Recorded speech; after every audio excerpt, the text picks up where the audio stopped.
ரோட்டில் நடந்து சென்றவரை மோதிய திமுகவினர் கார்.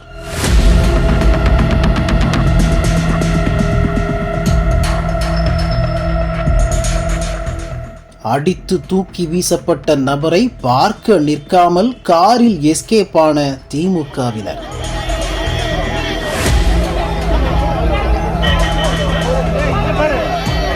கதரும் உறவினர்களை அடித்து இழுத்துச் சென்ற போலீசார்.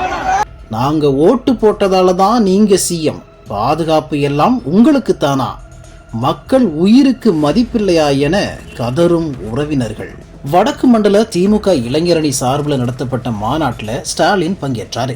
அது தொடர்ந்து கீழப்பெண்ணாத்தூர் பக்கத்துல கருணாநிதி சிலை திறப்பு விழாவுக்கு போனாரு.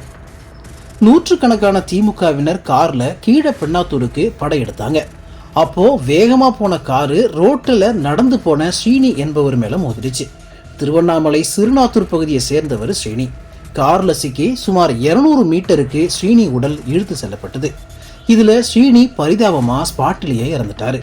ஆத்திரமடைந்த மக்கள் சாலை மறியல் செஞ்சாங்க. உறவினர்களை அடிச்சு இழுத்துட்டு போய் போலீசார் வேன்ல அடைச்சாங்க. இந்த சம்பவத்தால சுமார் 5 கிலோமீட்டருக்கு வாகனங்கள் வரிசை கட்டி நின்றுச்சு. எங்க உயிருக்கு மதிப்பில்லையான்னு உறவினர்கள் சரமாரியா கேள்வி கேட்டதால அங்க கடும் பரபரப்பு ஏற்பட்டுச்சு.